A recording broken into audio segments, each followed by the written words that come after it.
औज़ुबिल्लाहि मिनश्शैतानिर्रजीम बिस्मिल्लाहिर्रहमानिर्रहीम नहमदुहु व नसल्ली अला रसूलिल करीम अम्मा बाद।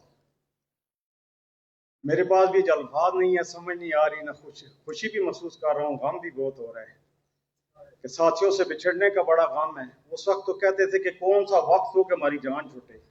अब ये वाली सड़कें भी याद आ रही हैं, 2 नंबर प्लेटफॉर्म भी याद आ रहा है कि यार यहाँ आएंगे ही नहीं कभी, हैं जी अब ये हम घुसने भी नहीं देंगे।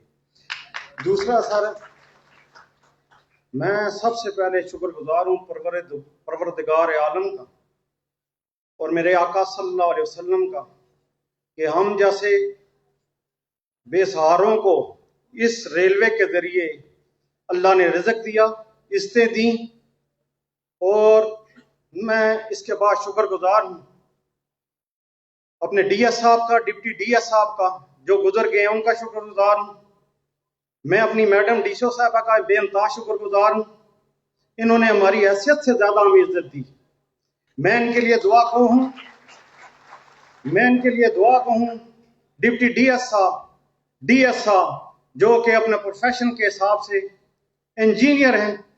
मैं ये उम्मीद करता हूँ, मेरी ये दुआ है कि ये पाकिस्तान रेल को स्टेट ऑफ द आर्ट बनाएंगे इंशाअल्लाह। मुझे इनसे उम्मीद है।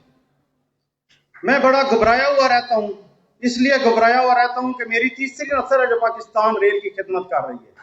खिदमत नहीं कर रही, इस रेल ने मुझे रिज़्क दिया है, ये मेरी रगों में दौड़ रही है रेल। इसलिए मैं दुआ करता हूँ, यकीन करें सब भी दुआ कर रहा हूँ, पीछे भी दुआ करता हूँ, इन अफसरान के लिए दुआ करता हूँ कि या अल्लाह इन्हें इतनी ताकत दे, इनको इतनी ताकत दे कि इस रेल को ये संभाल सके। बाकी मैं शुक्रगुजार हूँ उन लोगों का जिन्होंने मेरे पे एहसान किया। उन लोगों में मलक एजाज साहब वो हैं, मैं उनको और शुक्रगुजार हूं। मैं अपने डीआई साहब का मैं अपने जीआई साहब का शुक्रगुजार हूं जिन्होंने अपना दिन रात एक किया। मैं इस काबिल नहीं था कि मुझे इतनी इज्जत दी। ये छुट्टी पे थे, इसके बावजूद ये आए और इन्होंने दिन रात एक किया। अल्लाह पाक इनको अजर दे। इसके अलावा मैं शुक्रगुजार हूं तमाम भाइयों का जो हमारे सीनियर है। मैं शुक्रगुजार हूं तमाम गार्ड साहबान का जो रिटायर्ड हो गए हैं। मैं उनका शुक्रगुजार हूं, उन्होंने अपना टाइम निकाला। मैं शुक्रगुजार हूं अपने जूनियर्स का जो खड़े हुए हैं, और मैं उनका शुक्रगुजार हूं कि उन्होंने आज तक मेरे आगे लब कुशाई नहीं की। मैंने उन्हें बड़ी बड़ी सख्त बातें की, उन्हें समझाया, लेकिन उन्होंने आज तक एक लफ्ज नहीं बोला। मैं उनका शुक्रगुजार हूं। मैं उनके लिए दुआ को हूं, अल्लाह पाक उनको इस्तें दे, डीएस साहब को बहुत इस्तें दे, डिप्टी डीएस साहब को बहुत इस्तें दे, और मेरी मैडम डीशो साहब को अल्लाह पाक बहुत इस्तें दे जिस तरह इन्होंने हमें इज्जत दी। मैंने अपनी 38 साल में 38 ईयर्स में मैं अव्वल तो हम गए ही नहीं।